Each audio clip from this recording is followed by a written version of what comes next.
In 2025, a Fortune 500 enterprise paid a management consultancy $750,000 to evaluate a logistics platform. A subsequent audit revealed that $465,000 of that invoice was spent on human ETL, elite graduates manually copying data across fragmented spreadsheets, until the sheer volume of labor caused the analysis to collapse. Traditional advisory firms sell manual data transformation disguised as strategic expertise.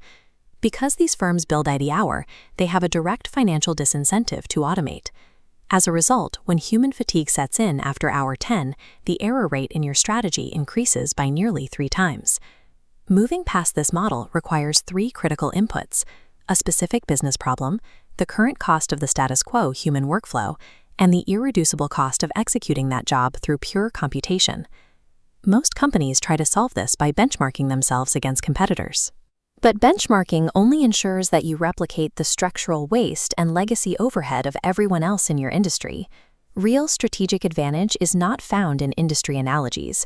It requires stripping a problem down to its physical and computational requirements to de-risk the venture before any capital is deployed.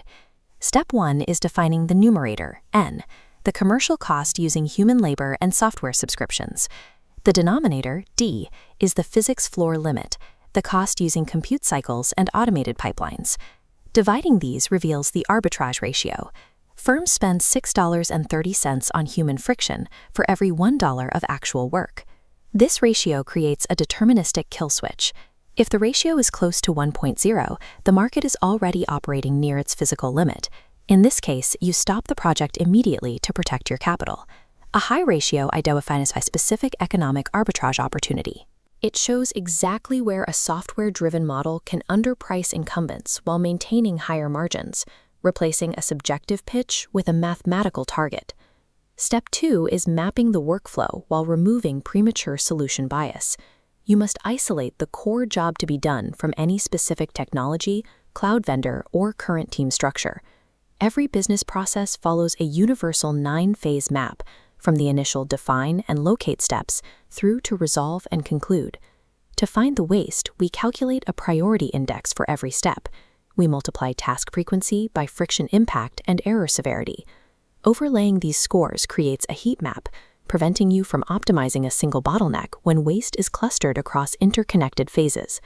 Visualizing the pain mathematically ensures that when you eventually build a solution, it targets the verified clusters of waste, rather than a perceived problem that doesn't affect the bottom line. Step 3 is structural inversion.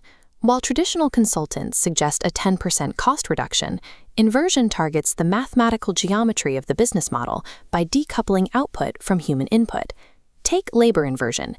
In a traditional model, costs rise linearly with output because more volume requires more hiring.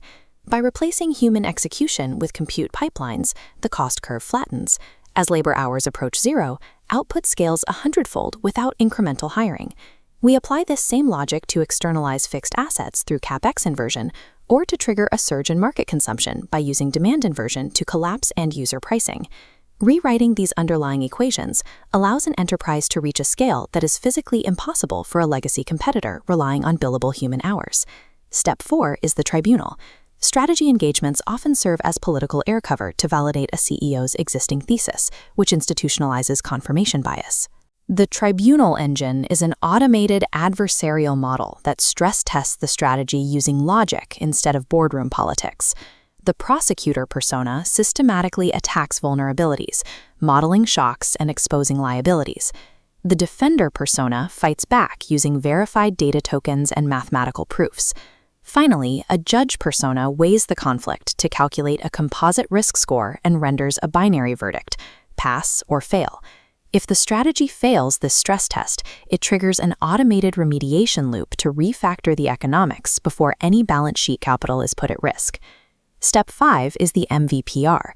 Corporate innovation typically dies during 18-month software development cycles. We replace those long-term bets with a 14-day execution window. An MVPR is a minimum viable prototype, not a software build, but a low-cost concierge test. The goal is to manually execute the service using existing APIs to prove the customer's willingness to pay for the result. You provide the value first, without writing a single line of production code. This provides the ultimate protection. If the manual concierge test fails to prove demand in 2 weeks, the project is abandoned with zero balance sheet impairment. Gating capital behind these manual tests forces the strategy to prove its real-world viability before you take on any engineering risk. You now have a strategic plan that is mathematically verified and audit-ready. You know the arbitrage ratio, friction map, and your 14-day validation path. You've generated this asset at the cost of cloud compute, avoiding the $750,000 price tag and the inherent human errors of traditional advisory.